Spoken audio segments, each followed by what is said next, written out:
Okay, so for our next set of examples, the instructions tell you to find 2 points that are on the function given. So for our first one, we have f of x is equal to negative 7x plus 3, and we want to find 2 points on this, or in this function, or on this graph. So what we want to do, I like to use a chart to do this. You definitely do not have to do that, but it just makes it easier for me to see it. So we're going to do x, and then we've got our y here that we're trying to find. So the really cool thing about finding a point is really there's no way to go wrong on this, especially if there's no restrictions on our domain like this particular one.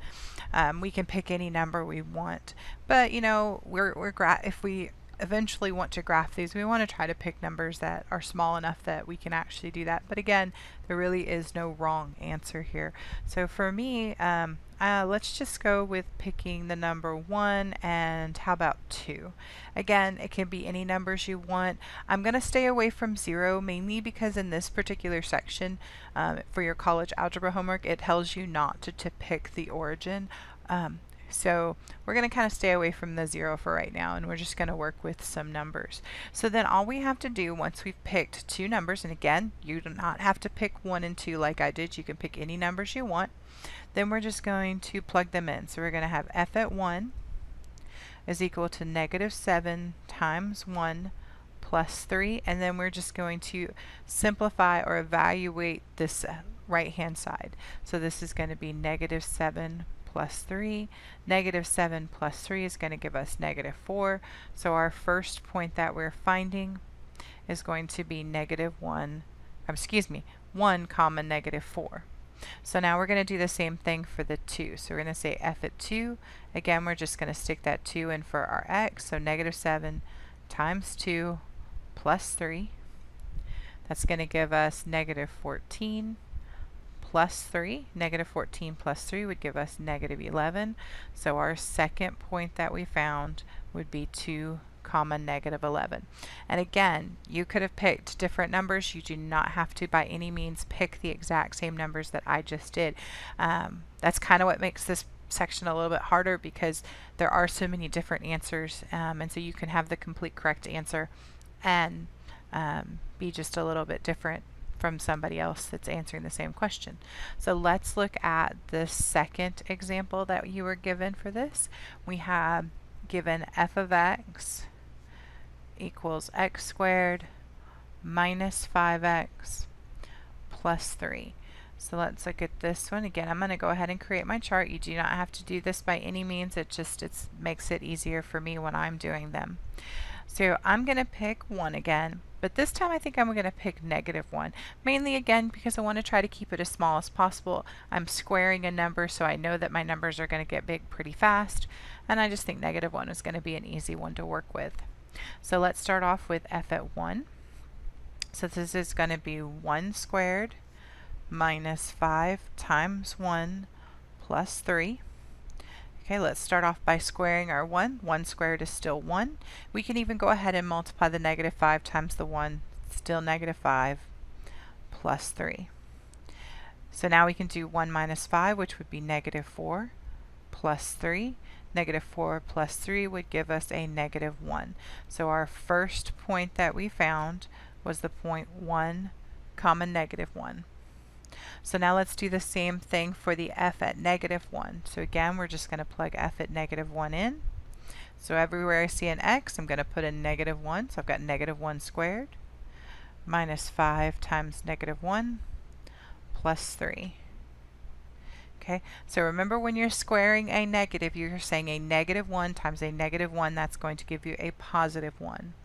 Here, when we do negative 5 times negative 1, that is going to give us a positive 5, and bringing down our plus 3.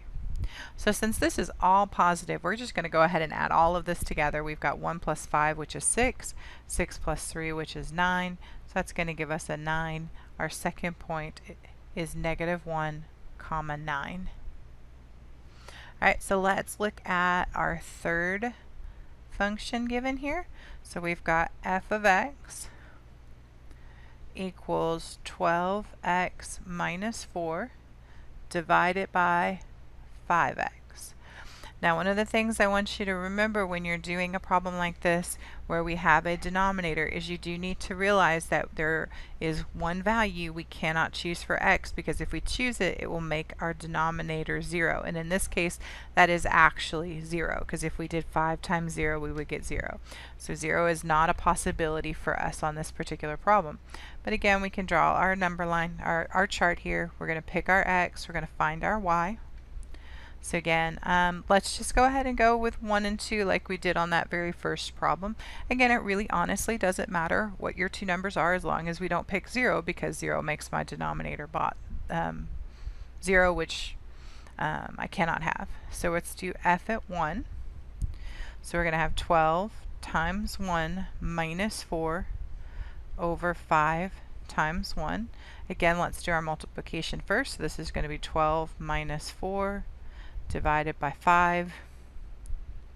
We're going to go ahead and do our subtraction on the top. Anytime you have a fraction written like this, it's kind of like the top of your fraction is in a parentheses, so it needs to be done first before you can talk about dividing by 5. So we're going to go ahead and say 12 minus 4. That's going to give us 8 over 5. And we're going to go ahead and leave that in the fraction format.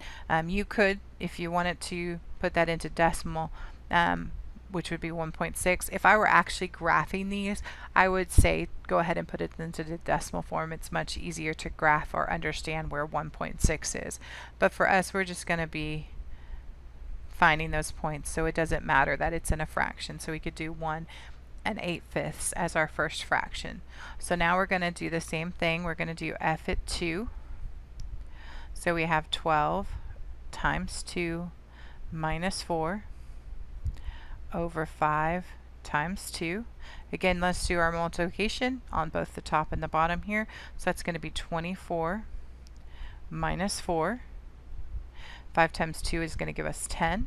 Again, we want to do the top here first. 24 minus 4, that's going to give us 20 divided by 10, and that's going to end up giving us 2. So our second point is going to be the point 2, comma 2.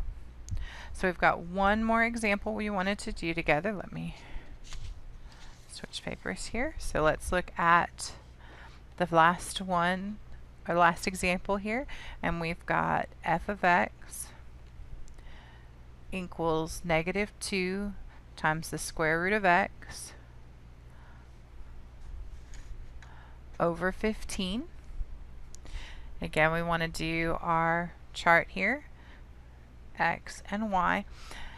And again, we can choose any number we want for x.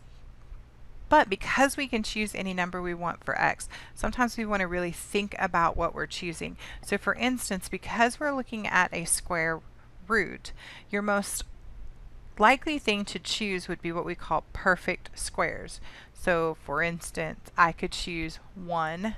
1 is a perfect square because it's 1 times 1. And I could do 4 because 4 is a perfect square because it's 2 times 2. That just makes it a lot easier for us to do the computations if we choose something that we know has a perfect answer to it. And you could have done 9 would have worked just as well.